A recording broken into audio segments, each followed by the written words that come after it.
இப்ப யோவான் எதற்காக இந்த இடத்திலே உங்களுக்கு போதகர்கள் தேவையில்லை என்பதை போன்று பேசுகிறார்? நல்ல கவனிங்க.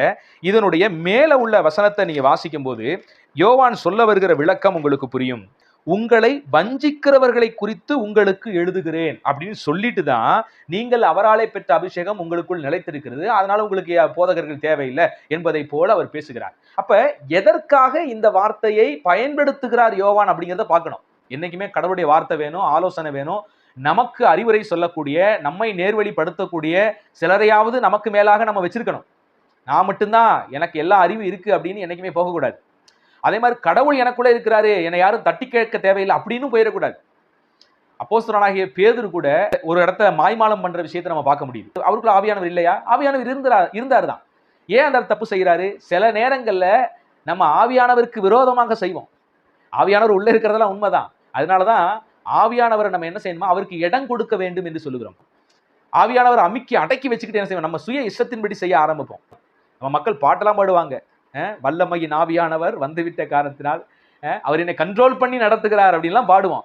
ஆனா உண்மையிலேயே ஆவியானுடைய கண்ட்ரோலுக்குள்ள இருக்கிறோமா, அல்ல ஆவியானவரை நாம் கண்ட்ரோல் பண்ணி வச்சிருக்கிறோமா அப்படின்னு ஒண்ணு இருக்குது. ஏன்னா மனிதன் இந்த உலகத்துல இந்த சரீரத்தோடு இருக்கிற வரைக்கும் பாத்தீங்கன்னா நமக்கு ஒரு சுயாதீனத்தை கடவுள் கொடுத்திருக்கிறார்.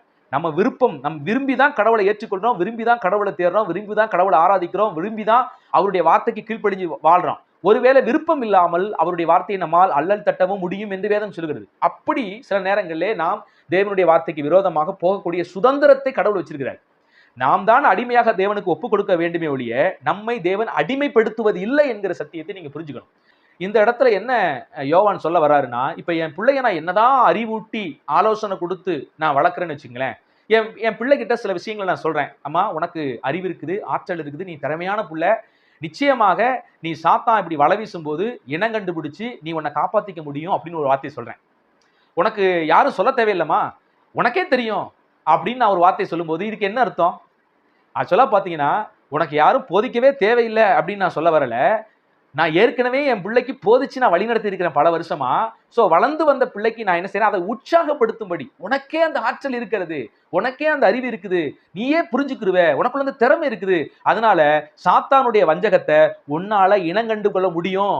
அது போல யோவானுக்கு என்ன சொல்றாருன்னா, உனக்கு ஒருத்தர் அதுக்குன்னு போதிக்க தேவையில்லை, உனக்குள்ளே தேவனுடைய ஆவியானவர் இருக்கிறார் என்பதாக சொல்லுகிறார். அவ்வளவுதானே ஒழிய, அப்படித்தான் இந்த சொற்சூழ அமைவு அமைந்திருக்கிறதே ஒழிய போதகரே தேவையில்லை என்று யோவான் சொல்லவில்லை. ஏனென்றால் யோவானே ஒரு போதகர் தான், பலருக்கு போதித்து கொண்டே வருகிற விஷயத்தையும் பார்க்கிறோம். அதை தாண்டி போதகர் ஊழியத்தை தேவனே ஏற்படுத்தி இருக்கிறார் என்பதை நீங்கள் புரிந்து கொள்ள வேண்டும்.